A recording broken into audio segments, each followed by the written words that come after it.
Right Peddi మరణంతో అటు ఉమ్మడి వరంగల్ జిల్లా వ్యాప్తంగా కూడా శోక సముద్రం మునిగిపోయింది. యావత్తు బీఆర్ఎస్ క్యాడర్ కూడా శోక సముద్రంలో మునిగిపోయినటువంటి సిచ్యువేషన్ మనం చూస్తూ ఉన్నాం. అక్కడి చాలామంది వెయిట్ చేస్తారు, పెద్ది డెడ్ బాడీ ఎప్పుడు వస్తుందని వెయిట్ చేస్తారు. చాలామంది అక్కడ ఆతృతగా చూస్తున్నటువంటి అంశం. దీనికి సంబంధించి మనకు తాజా అప్డేట్స్ అందించడానికి మా కరెస్పాండెంట్ రవికాంత్ కూడా లైవ్ ఇవ్వడానికి సిద్ధంగా ఉన్నాడు. రవికాంత్ చెప్పండి, అక్కడ చాలామంది క్యాడర్ కూడా అందరూ కూడా చాలా శోక సముద్రంలో ఉన్నటువంటి సిచ్యువేషన్ మనం చూస్తున్నాం. అక్కడ ఏంటి అసలు తాజా అప్డేట్స్ ఏంటి?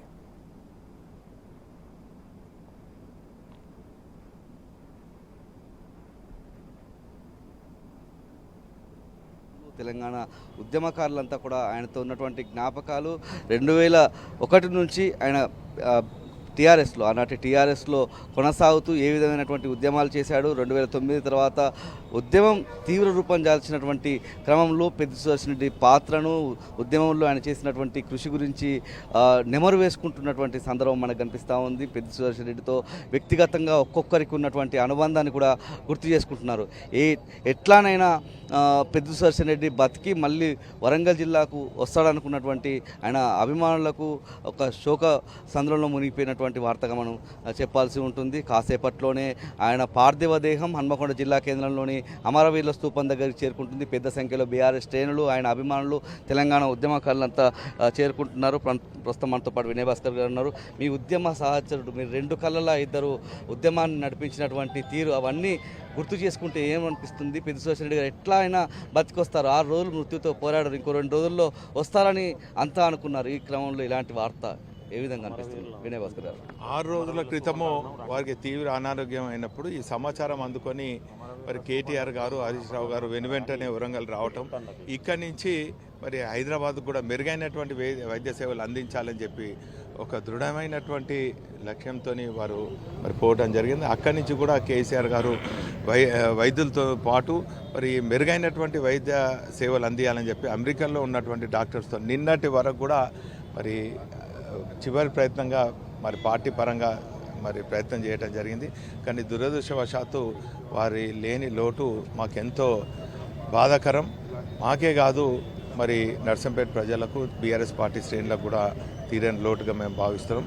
ఎందుకంటే కేసీఆర్ గారు పిలుపు అందుకొని తెలంగాణ ఉద్యమ సమయంలో మరి నేను నగర అధ్యక్షునిగా, వారు జిల్లా అధ్యక్షునిగా మేము అనేక వందలాది కార్యక్రమాలు తెలంగాణ ప్రజల పక్షాన పోరాడినాం. ఇదే ప్రాంతంలో మరి అనేక కార్యక్రమాలు, వంటవార్పు అయితేనేమి, రాస్తా రోక్ అయితేనేమి, సడక్ బంద్ అయితేనేమి, ఈ తీరుగా అనేక కార్యక్రమాలు చేసి మిలియన్ మార్చ్ అయితేనే ప్రతి కార్యక్రమంలో కూడా ఇద్దరం మరి కేసీఆర్ గారి పిలుపు అందుకొని అన్ని కార్యక్రమాలు కూడా విజయవంతం చేసి చివరికి తెలంగాణ పునర్నిర్మాణంలో వారు భాగస్వామ్యం లేకపోవడం మాకు ఎంతో బాధ అవుతుంది. నిన్న కూడా రాత్రి వరకు కూడా అక్కడనే ఉన్నాం.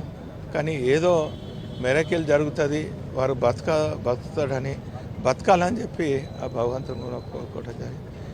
ఏదేమైనప్పటికీ కూడా మరి ఒక కుటుంబ సభ్యునిగా హరీష్ రావు గారు, కేటీఆర్ గారు కూడా మరి వెంటనే ఎప్పటికప్పుడు మరి వైద్యులతోని సమాలోచనలు జరిపి వారి కుటుంబానికి అండగా ఉండటం నిజంగా మా బీఆర్ఎస్ పార్టీ శ్రేణులకు ఒక ధైర్యాన్ని ఇచ్చింది అన్నటువంటి విషయాన్ని కూడా ఈ సందర్భాన్ని తెలియజేసుకుంటూ వారి ఆత్మశాంతి చేకూరాలని చెప్పి భగవంతుని కోరుకుంటూ ఆ కుటుంబానికి ప్రగాఢ సానుభూతి తెలియజేసుకుంటూ ఆ కుటుంబానికి పార్టీ అండగా ఉంటుందని ఈ సందర్భంగా తెలియజేసుకుంటాం.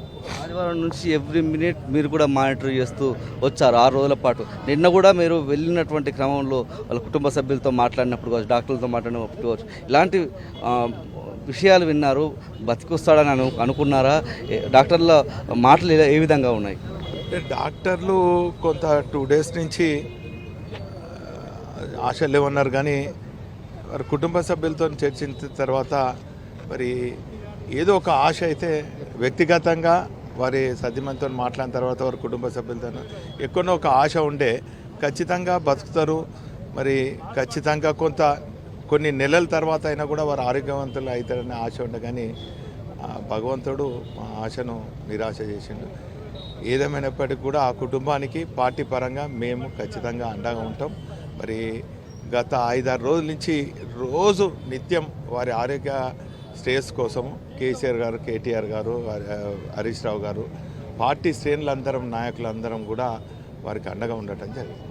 మనతో పాటు నాగర్ల వెంకన్న గారు, మీ ఉద్యమ సహచరులు, మీతో ఎలాంటి అనుబంధం ఉండేది? అతి తక్కువ మంది ఆయన జీవిత అంటే అంశాలు కావచ్చు, ఉద్యమానికి సంబంధించి కావచ్చు, ప్రభుత్వానికి సంబంధించి కావచ్చు, ఇప్పుడు వచ్చిన కాంగ్రెస్ ప్రభుత్వం లోటుపాట్లు కావచ్చు, అనేక విషయాలు దగ్గరగా పంచుకునే వాళ్ళలో మీరొకరు. మీరు కూడా 6 రోజుల పాటు దగ్గరుండి ఆయన యోగక్షేమాలు కావచ్చు, ఆరోగ్యంగా వస్తారని అనుకున్నారు.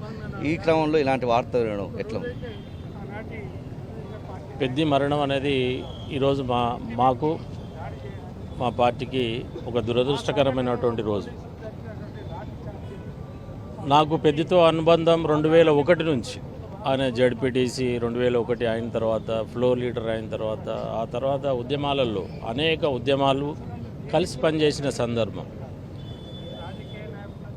ఇలా తెలంగాణ ఉద్యమం కేసీఆర్ యొక్క నాయకత్వంలో తెలంగాణ ఉద్యమాన్ని ప్రజల్లోకి తీసుకెళ్లడానికి వరంగల్ జిల్లాలో ఒక ఎపిక్ సెంటర్, తెలంగాణ రాష్ట్ర సాధన కోసం జరుగుతున్న కార్యక్రమాలన్నీ కూడా ఈ జిల్లా నుంచి భావవ్యాప్తి జరిగి ప్రజలను భాగస్వామ్యం చేయడానికి పెద్ది పాత్ర మరి చాలా అమోఘంగా వారు పనిచేసిన సందర్భాలు చాలా ఉన్నాయి. ఒక సకల జనుల సమ్మె మీ అందరం కలిసి 42 రోజులు ఈ సెంటర్లో కలిసి పనిచేసాం. 42 డేస్. అనేక కుల సంఘాలు, వ్యాపార సంఘాలు, అనేక కార్యక్రమాలు ఈ సెంటర్ ద్వారా పెద్ది నాయకత్వంలో, వినయ్ భాస్కర్ గారి నాయకత్వంలో ఈ సెంటర్లో చేయడం జరిగింది. అలాగే మరి ఒక మైబాద్ జగన్ పర్యటన అడ్డుకున్న సందర్భంలో బ్రహ్మాండంగా అసలు ఇక్కడ నుంచి మేము కదిలి వెళ్ళిన తీరు కావచ్చు, అక్కడ ప్రజల భాగస్వామ్యం కావచ్చు, అది మరవలేనటువంటి పెద్ది నాయకత్వంలో అదొక మరవలేని ఒక తెలంగాణ ఉద్యమానికి ఒక మైలురాయి లాంటిది. కేసీఆర్ ఒక పని చెప్తే 100 పనులు చేసి చూపించినటువంటి ఉద్యమంలో మరి కార్యకర్తలను, ప్రజలను భాగస్వామ్యం చేయడానికి అనేక కార్యక్రమాలు రూపొందించినటువంటి వ్యక్తి పెద్ది సుదర్శన్ రెడ్డి గారు. వారు మా నుంచి పోవడం అనేది వరంగల్ జిల్లా ప్రజలకే కాదు, యావత్ తెలంగాణ ప్రాంత ప్రజలకు, ఉద్యమకారులకు ఒక తీరని లోటుగా భావిస్తూ ఉన్నాం. వారు మంచి దశలో వారు అనుకున్న లక్ష్యాన్ని సాధించి ముద్దాడే సమయంలో వారి మరణం అనేది మేము అందరూ జీర్ణించుకోలేకపోతా ఉన్నాం.